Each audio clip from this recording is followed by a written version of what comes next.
One of the biggest mistakes that patients and their families, I think, make is waiting too long to have conversations about what matters most in life to them and what their end of life wishes would be, because again, it's unpleasant. We don't want to talk about it.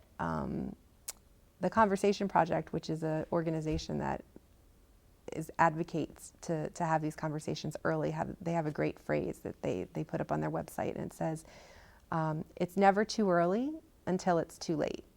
And I just think that that epitomizes the problem that I see in the ICU, is that when we start talking, when the families start to realize that, ooh, I really need to know what my loved one would want in this situation, we can't ask the loved one. And so it's too late to have the conversation. We've been studying advanced directives since the early 90s, and intervention after intervention has been designed to try to get people to do advanced care planning, to get them to complete advanced directives, to get them to talk to their loved ones. And they've had okay success, small, maybe 30% of the country has completed advanced directives.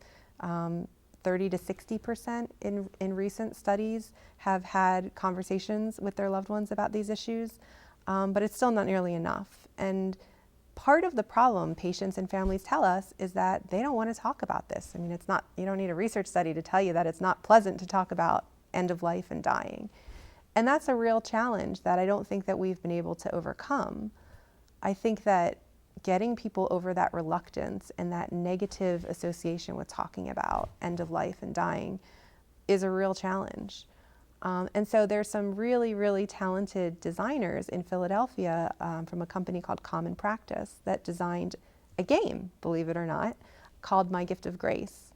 And what they've done is they've reframed the conversation in a way that is actually light and fun and enjoyable for people to play with.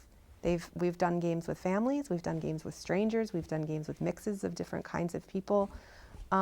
And it's a card game, and it takes some of that danger away. It takes the stigma away.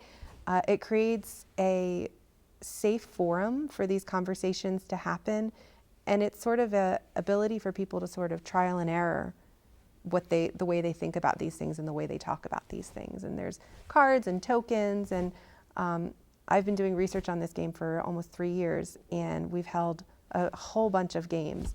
And every game has laughter, and some games have tears, and when the tears happen, they're almost always followed by laughter. And the tokens are exchanged to help support people, and there's all of these tools and sort of game methodology built in to support participants and players as they're engaging in these really tough conversations. And I think this game is really fascinating because it's the only intervention I know of that gets over that barrier of social stigma, of unpleasantness, and in taking something that's super unpleasant and turning it into fun, turning it into a game.